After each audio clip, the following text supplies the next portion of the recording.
Good morning. I figured today I'd come to you from outside. There's my wonderful yard here. Such a beautiful day. I figured why not get outside, get some fresh air, and hopefully encourage you to do the same. Take advantage of these nice days. So I also come to you makeup free, but rocking my rockin' roller coaster hat. Brings back memories from last summer when I went with my two sisters and my nephew to Disney World and Universal Studios. And my nephew knows that Aerosmith is my all-time favorite band, so he said that I must go on this rock and roller coaster ride, that I would love it. Can't say I loved the ride, did love the music and love my nephew very much, so took one for the team, but don't know if it's a ride I would go on again. Oops, sorry, that dog scared me. So yesterday we started the skeletal system. So you began by watching a video on some of the major bones in our body. Well, today we are going to continue to look in more detail at some of those major bones. Also look at the functions or the reasons why we have a skeletal system, what it helps our body do. And we'll look at some of the other parts of the skeletal system because it's not just made up of bones. There are other things that it's made up of as well. So today you're going to be watching two videos of me instructing, this one and one with a diagram. And then you're also going to be looking at two tiny little slideshows that contain the information I'm talking about today. When you're done watching all of these videos and looking at those slideshows, don't forget to mark it as done. And please make sure you go through all the instructional videos I'm giving you. Because if we were in school, I would be sitting in front of you instructing you, and we'd be doing some hands-on things. So this is my way of reaching you and actually teaching you the material. So the first thing we're going to go over is what the skeletal system is made up of. So yesterday, hopefully you remember from the video, that the skeletal system is made up of 206 bones. When you're a newborn, you actually have around 300 bones, and then as the baby grows, those bones start to fuse together, which is why a baby can't really support its own weight because it's not strong enough at that point to do so.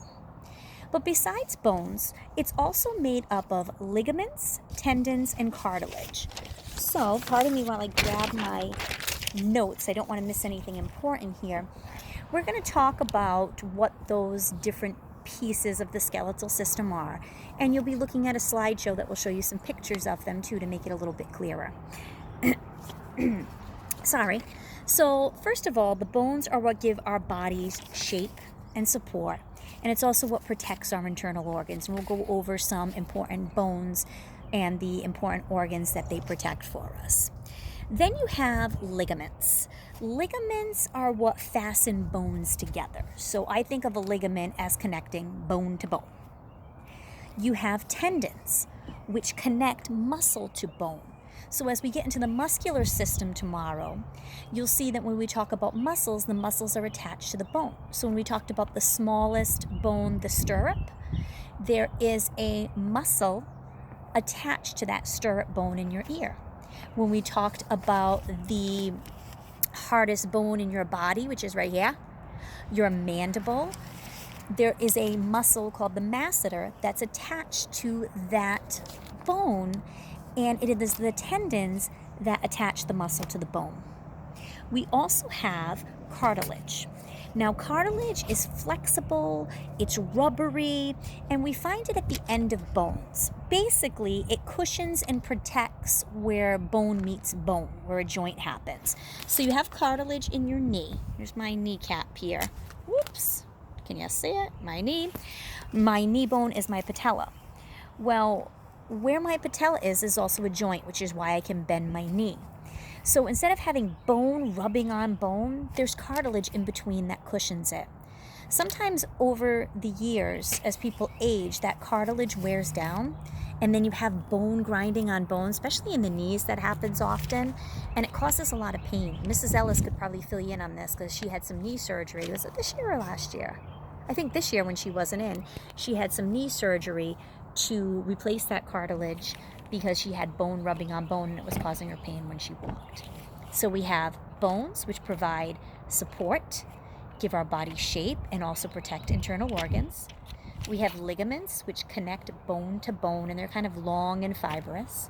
We have tendons, which connect muscle to bone, which is going to help with movement. And then we have cartilage, which cushions in between bones, so you don't have bone rubbing on bone. So those are the main parts of the skeletal system. Now, since we're going to spend a lot of time talking about the bones in terms of the skeletal system, let's talk about the parts of the bone. So we don't often think of our bone as having parts, because when we think of bones, we think of kind of that hard, calcium-filled, white ivory bone, like a skeleton. That is what we call the compact bone. So it's the hard, kind of like outer shell of our bone. Let's say if you found a dinosaur bone somewhere, that hard outer part would be considered that compact bone.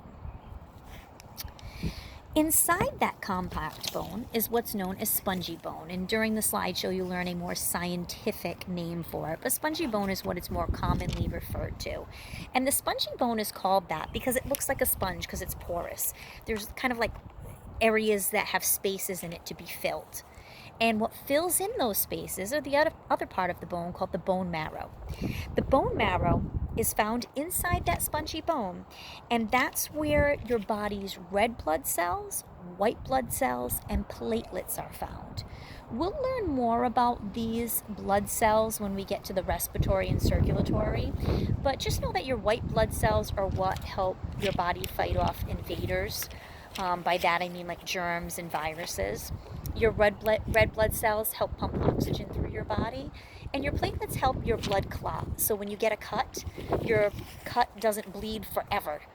It clots up, it dries up, and those are the platelets that do that. So your three parts of your bone: compact bone, which is that hard outer covering; the spongy bone, which is inside that spongy bone, which has some porous spaces to be filled, and inside those porous spaces we find the bone marrow containing the red blood cells, white blood cells, as well as the platelets.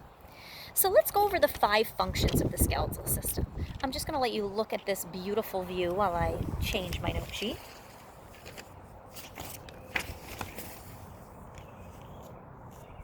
Wonderful.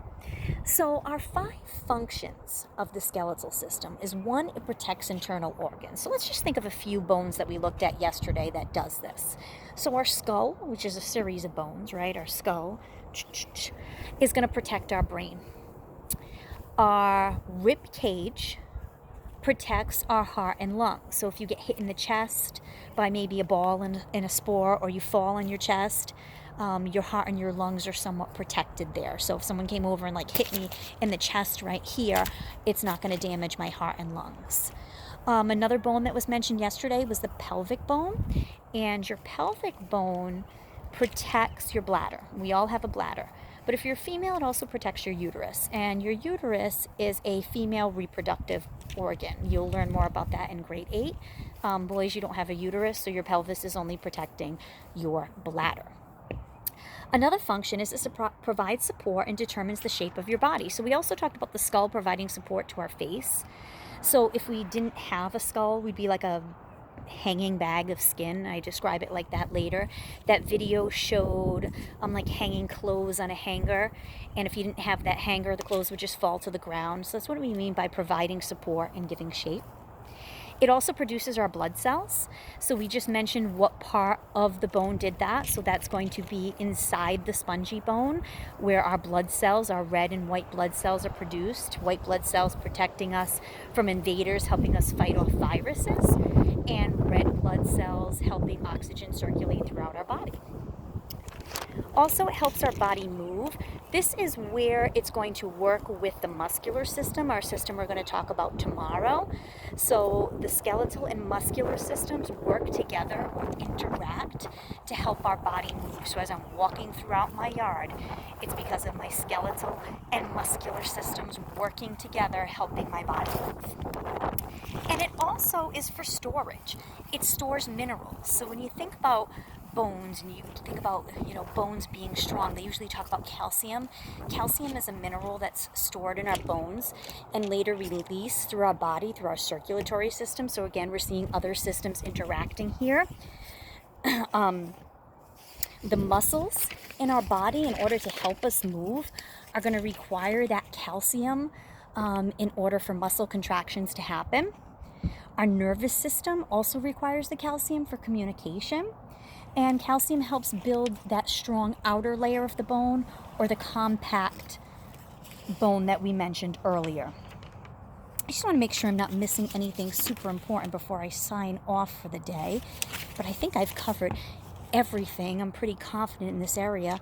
So once you're done reviewing this information in this video, then what you're going to do is watch the second video, which has a diagram of some of the major bones from yesterday. So you're going to review some of those major bones, practice them, maybe study them up a little bit, and then you'll have 2 slideshows. One that will show you the different parts of the bones that we talked about, and the other one will show you the difference between ligaments, bones, tendons, cartilage, and we'll even talk a little bit about muscles. If you want to get a head start, go for it. But make sure you get outside today. Enjoy the beautiful day like I did. Bye-bye.